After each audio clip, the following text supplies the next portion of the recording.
Last week, Microsoft pushed an emergency patch for Office. Attackers were already exploiting it before Microsoft even knew it existed.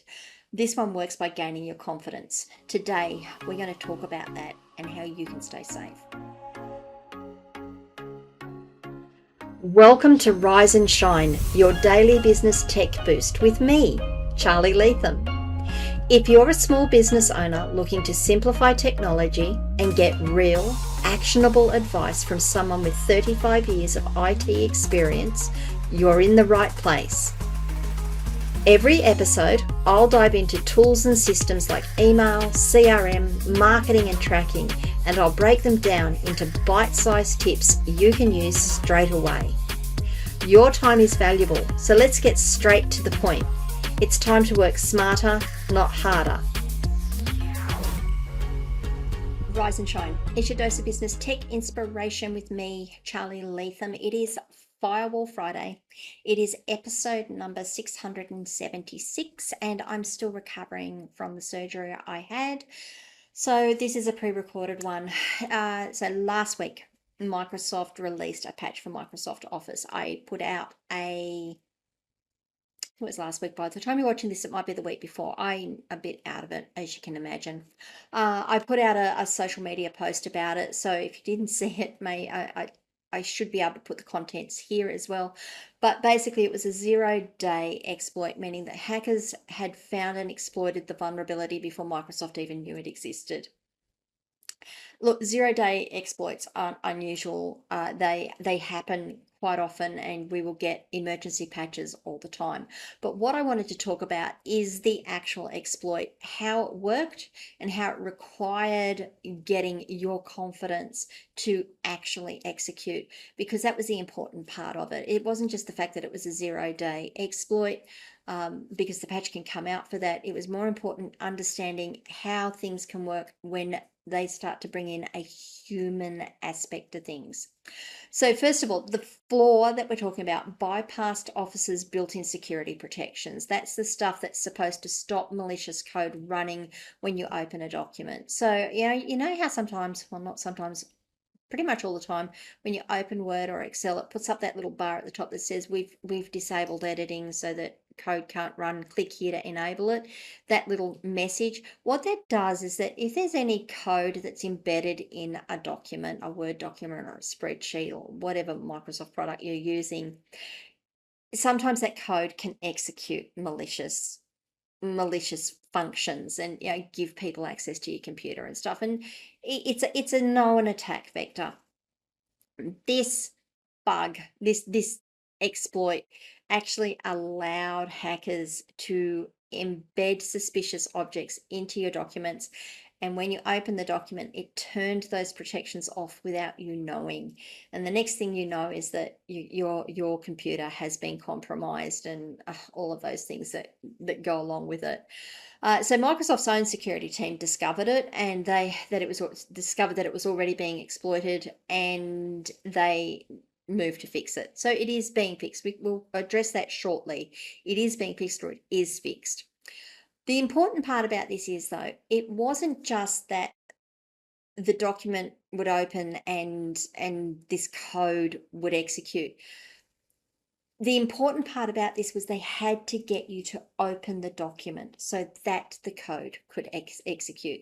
It could come into your email and it wasn't a problem.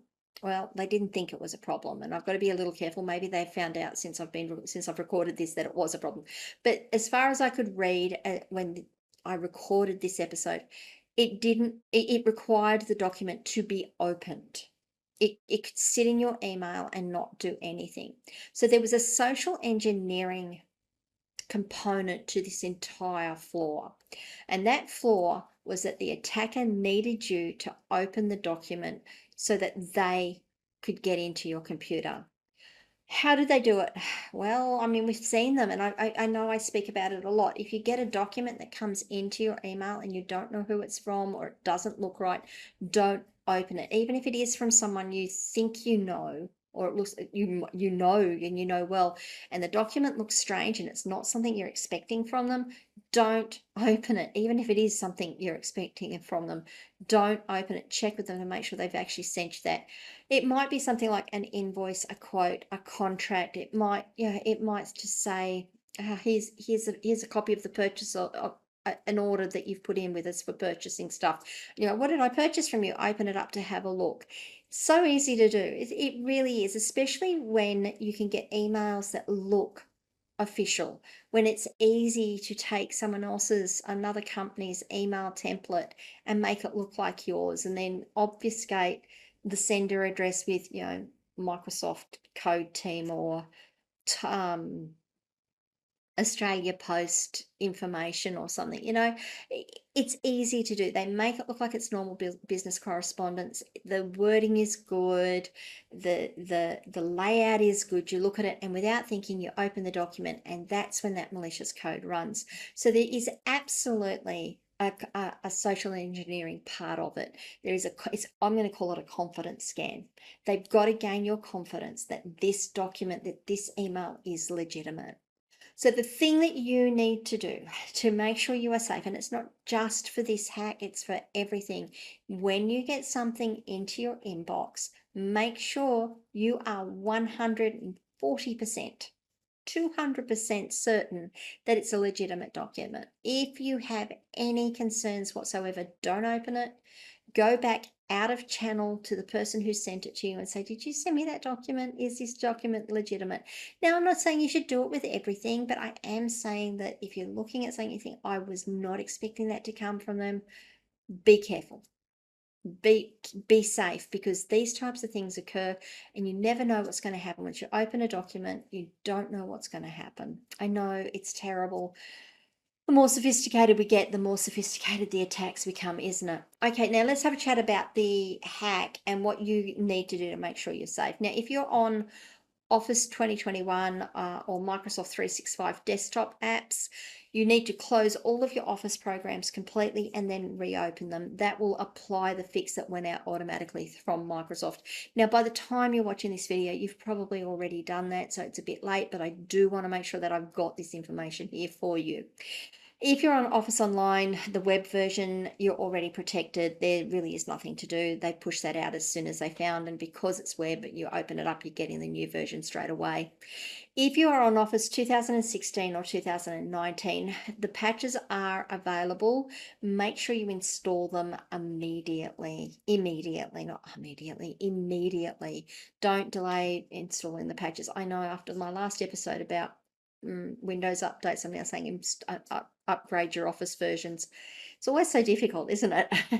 But your standard practice should be, as I've said all the way through here, don't open documents unless you're certain they're legitimate. And if in doubt, verify with the sender through a separate channel. Go out of that channel. Don't go back to the email. You don't know if it is compromised. You might actually be talking to the person who sent you the compromised email. Okay, so stay cautious. Be sure of what you're open. Make sure you've got your patches applied, and just be ultra vigilant. The more complex our systems get, the more complex these hacks, these exploits, these hacks are going to become. Alrighty, guys. Did I ask more questions than I answered here? I hope I didn't scare you too much. I'm not trying to scare you. I really am trying to just raise that level of awareness so that you can go about your business operations normally, but keep yourself safe. Whatever it is, do you have feedback? Do you have questions? Have you tried it? Did you see this come through and did you get caught by, or did you manage to avoid it? I'd love to know. Leave comments wherever you're watching or listening to this video. If it was useful to you, please give it a like and maybe share it with a friend. If you haven't done so already, please do subscribe to the channel and ring the notification bell so you find out when I drop more content. And if you need help with any of this, big deep breath there, if you need help with any of this, you can book a free 30-minute breakthrough session with me just by going to askcharlyleetham.com and clicking that free 30-minute breakthrough session button at the top right-hand corner. It is one per person though, so if you've already booked it and you still need help and you want to work with me further, get in touch. You can book me to help you out. You can work with me in that respect. Alrighty, guys, that's it for Fireball Friday. I will see you Monday for Mindset Monday. Have a good weekend. Bye.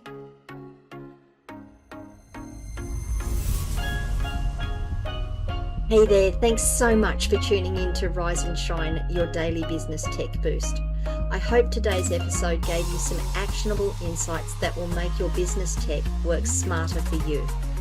If you found value, be sure to subscribe, leave a review, and share it with other small business owners who could use a daily boost. For more tips, tools, and resources, visit www.askcharlyleetham.com. Until next time, keep rising, keep shining, and let's make tech simple together.